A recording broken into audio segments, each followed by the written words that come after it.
ഓണത്തോടനുബന്ധിച്ച് നിലമ്പൂർ നഗരസഭ, കൃഷിഭവൻ, കുടുംബശ്രീ, വിവിധ കർഷക കൂട്ടായ്മ എന്നിവരുടെ നേതൃത്വത്തിൽ ഓണച്ചന്തയ്ക്ക് തുടക്കം കുറിച്ചു. ഓണച്ചന്തയുടെ ജില്ലാതല ഉദ്ഘാടനം ആര്യാടൻ ഷൗക്കത്ത് MLA നിർവഹിച്ചു. ചന്ത 4 ദിവസം നീണ്ടു നിൽക്കും. ഇതിനിടയിലുള്ള ഈ ലാഭം, ഈ കർഷകർ അധ്വാനിച്ചുണ്ടാക്കുന്ന ലാഭം, അത് കൃത്യമായി പറഞ്ഞാൽ ഇടനിലക്കാരൻ തട്ടിക്കൊണ്ടുപോകുന്ന ഒരവസ്ഥാവിശേഷമാണ് നിലനിൽക്കുന്നത്.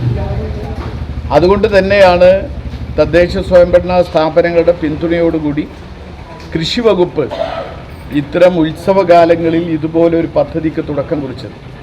കർഷകന് നല്ല വില ലഭിക്കണം, അതേസമയം ഈ പറയുന്ന മാർക്കറ്റിൽ ഇടപെടലാവണം, അതുപോലെ തന്നെ സാധാരണക്കാർക്ക് വില കുറച്ച് ലഭിക്കും പാടും. ആ ഒരു പരിപാടി എനിക്ക് തോന്നിയത് ഇതെങ്ങനെ ശാശ്വതമായി എല്ലാ കാലത്തും നിലനിർത്താൻ പറ്റുന്നുള്ളതാണ്. നഗരസഭാ അധ്യക്ഷ പത്മിനി ഗോപിനാഥ് അധ്യക്ഷത വഹിച്ചു. വൈസ് ചെയർപേഴ്സൺ കൂമഞ്ചേരി ഷൗക്കത്ത് അലി ആദ്യ വിൽപ്പന ഏറ്റുവാങ്ങി. കൃഷി ഡെപ്യൂട്ടി ഡയറക്ടർ KP സുരേഷ് മുഖ്യപ്രഭാഷണം നടത്തി.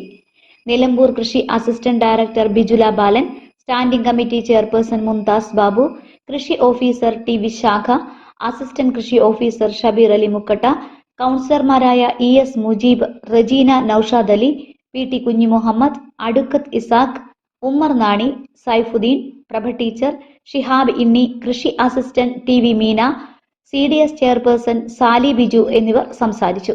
കർഷകരുടെ തനത് ഉൽപ്പന്നങ്ങൾക്ക് പുറമെ കുടുംബശ്രീ, VFPCK, FPO എന്നിവരുടെ വിവിധ ഉൽപ്പന്നങ്ങൾ, പച്ചക്കറികൾ എന്നിവ ചന്തയിൽ ലഭ്യമാണ്.